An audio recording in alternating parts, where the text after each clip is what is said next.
how close I can get to your head. It's pretty close. Is my hair moving? Yeah, it did a little bit. Nice. Your eyebrows are as you wince. When you got the quick one, I tried not to. But you know, how much can you hold back?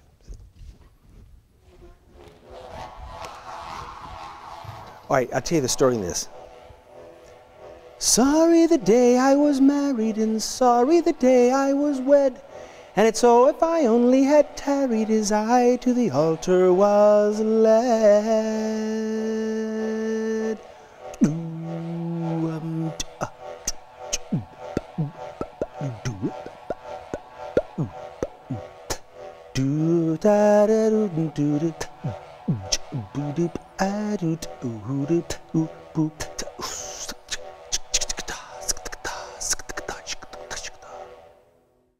So it's a sound that you heard somewhere, you had in mind, you had a sound.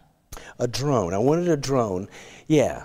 And I kind of, I stumble into sounds and sound effects different ways. Sometimes I hunt them down, and sometimes I gather them like berries in the woods. You pick up things, whether you record it or you just lock it into your head. Right. But this one was a specific request I needed I needed bees. Now, if I have another one, but that's slightly different, but you can tune them differently, so we can put them in dissonance, so you can wow if you want the bees to be angry, and these people will move with this, and like I say, take this swarm, right, and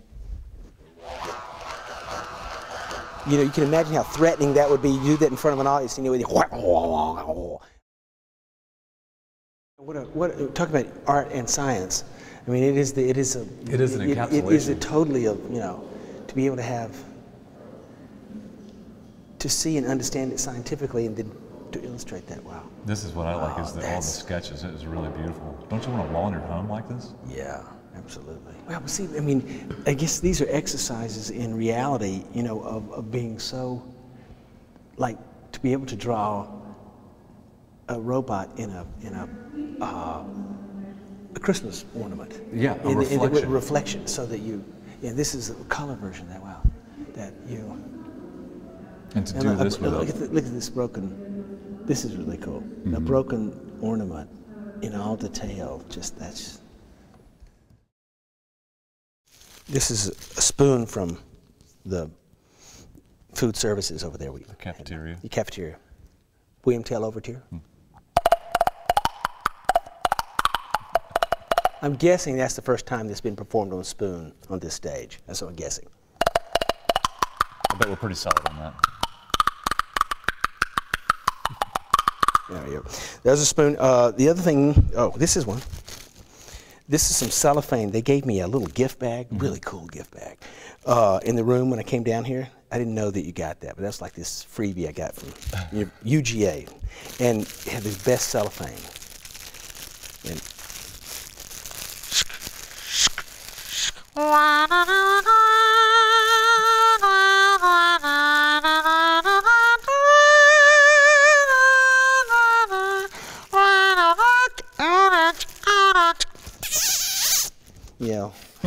this is let's see, what is that? This is a jaw harp. In Italian, it's called scaccia pensieri, which means thought squasher. And it's used all over the world. In Africa, it's made out of wood and bamboo, Thailand and all around. But you've heard them, but yeah. Hello, how are you? So you can talk with it.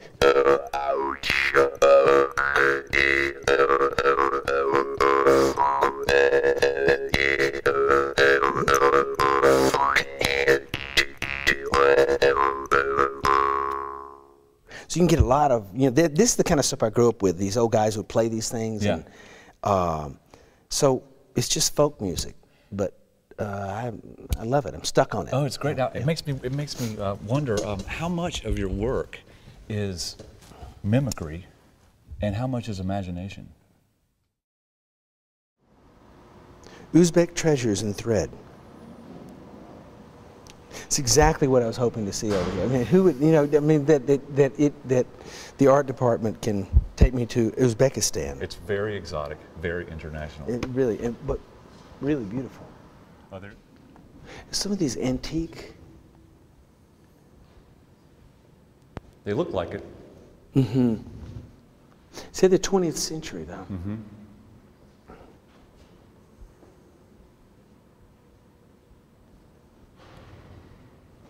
And you know, they're all made from dryer lint. It's incredible. Do you ever have to construct electronic sounds like a dryer? Oh, What do you yeah. do? Yeah, dryer. Dryer's a good one. Really? Yeah. And If you got a shoe in there, you go. and a shoe and a dime?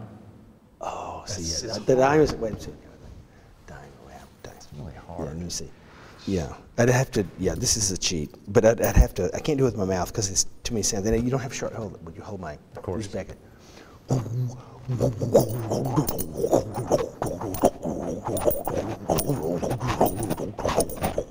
There's a little more wind in it. Is that a dryer in good working order?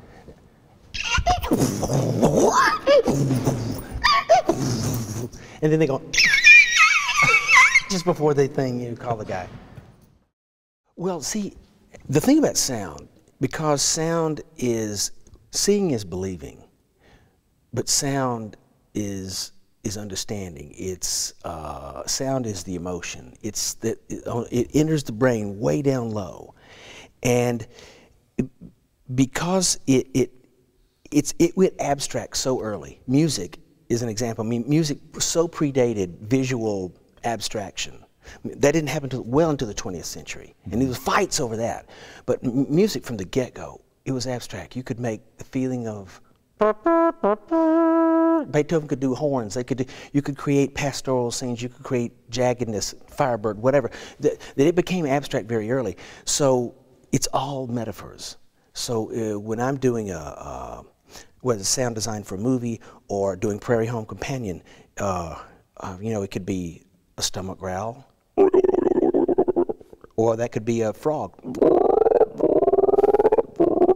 or you could do a loon would be a whistle like this. I can blow through it and get a seagull.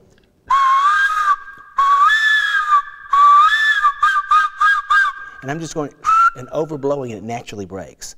Or I can go like this, like a loon, Minnesota loon. But if I hum with that, I get a tire stuck in the snow, which is totally appropriate for Minnesota.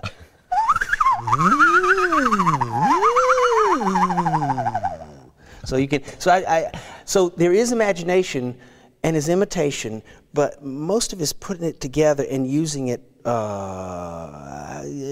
the service of telling a story. And so that's what I love most, is telling stories. You know, I do wave the flag for weirdness. I think we need more weird. We need that. There's just too much convention? Yeah, I mean, and I'm not being political, but you can, when you start getting into group thinks, you can have all people thinking, oh, hey, we can take these financial risks.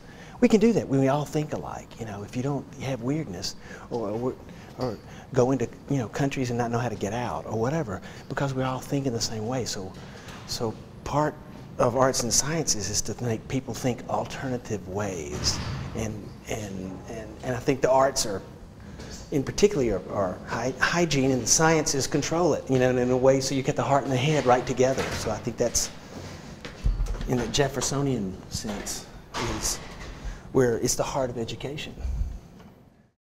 When I was here at University of Georgia, they defined humans as, and all around the world, they defined humans as the tool makers. Homo sapien were these primates that made tools. We're not the only tool makers. We know that now. We've moved on in biology. You know, crows use plants to dig out. Crows, ants, certainly apes, certainly chimpanzees. We're storytellers. And I'm not sure if that's an official definition, but that's my definition. And we can't not tell stories. We have to tell stories, because that's how we pass on our culture. And you look at a university like this, that it's all about storytelling. It could be telling the story of, what was it, dermatones across, you know, dermatones, or necro beetles, or that's right, carrion beetles. You know, go from there to English to the film students, and they're all telling stories because that's what we do. Film being in television and that media part has expanded so much here. It's so shocking. I went and saw. I had no idea the reservoir of all those years of the awards, the Peabody Awards. That's every year. Everyone gives a best shot, and those are all in like archived in special archives up there. What a treasure trove! It is. You know, it it's is the a treasure. zeitgeist for every year. You know, it's an amazing thing.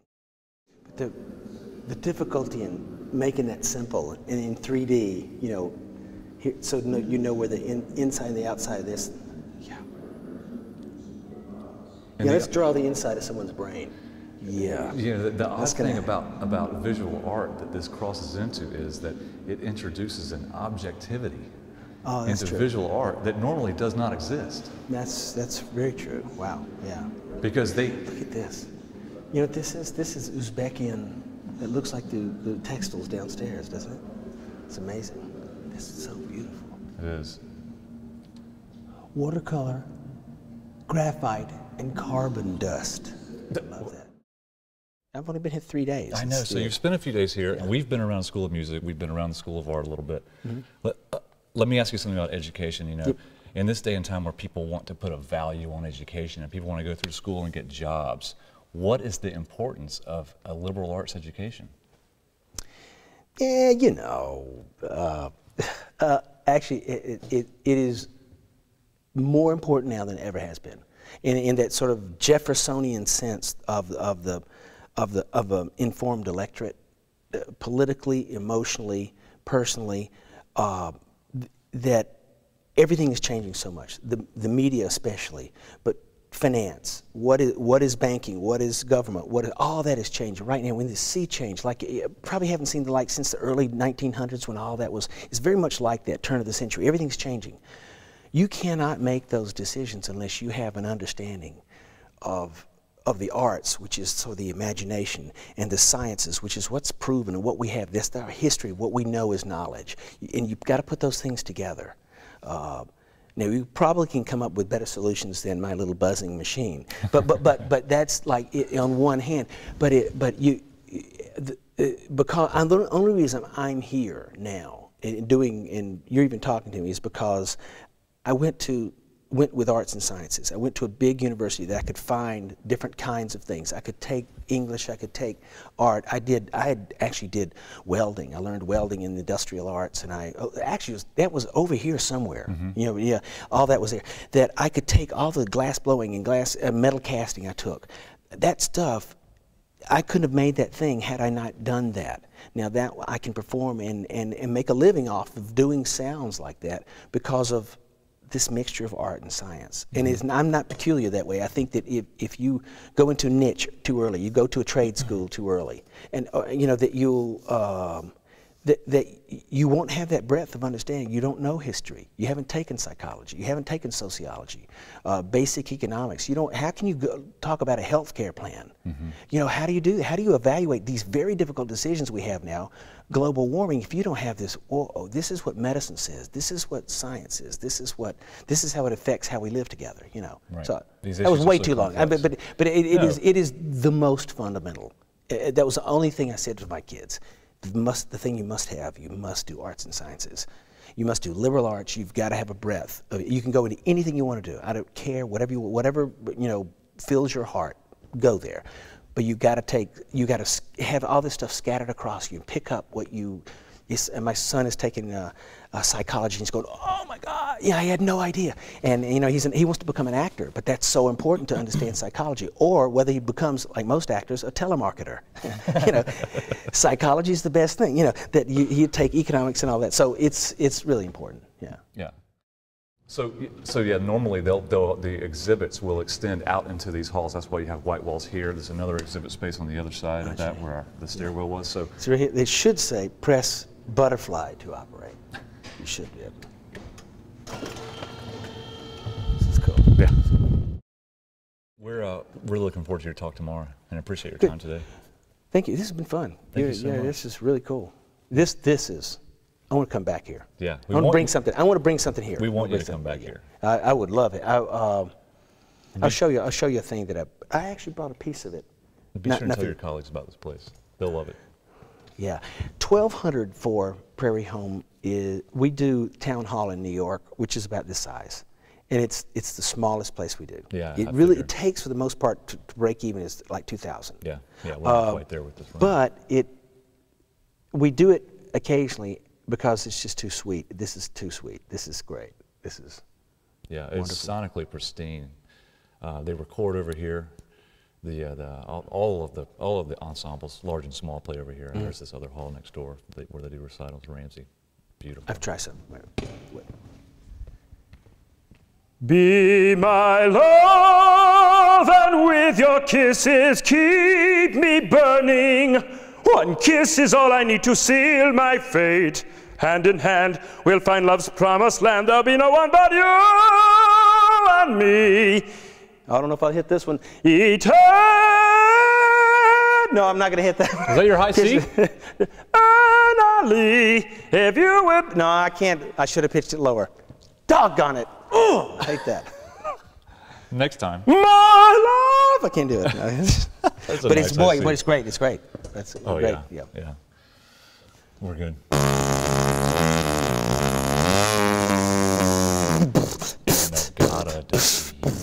Hey. Students in Okay, here. we're talking art students. We're talking art students. Yeah, we are. Yeah, we got some art students. Yeah.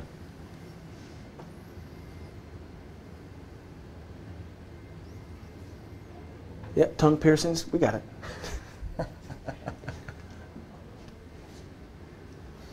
That's like that. Wow. That's what an art class is supposed to look like. That's right. So yeah, this building opened a year ago. The new Lamar Dodd School of Art. I'm still thinking about the dude with the beard with the white Sarah Palin glasses on. I like that. Oh, That's yeah. right. And I think he was the instructor. That's right. That's right. I like that. And you know, he was from my hometown. He's the reason I'm here. No Lamar joke. Dodd? Yeah, Lamar Dodd was. I think people call him then Lamar God, but he was a well-known artist in our town, LaGrange. But my parents, because we knew the families, and I came away. I wasn't sure I was going to Georgia. Thought I might go to Vanderbilt, might go to other. And he said, "I think you'll like it here. It's big enough that you can find what you want, and the arts are very important." And that was the reason I came. Wow. I mean, not that I knew him that well, but he would, he shook my hand like this with his baby finger. He told you. He suggested to you to come to well, UGA. it wasn't. I was over here visiting, and my family knew his family. Right. I mean, it's, in the way that Southern families, doesn't matter who they are. I know his people. So we knew, and then so he took a meeting with this, freshman, would-be freshman applicant. I'd gotten accepted, and I wasn't sure whether I should come here or not. It seemed too big to me. He said, you'll find it here, because it's so big. You can find little places, pockets of what you want. And he was right. He was absolutely right. I would say the same thing to people today.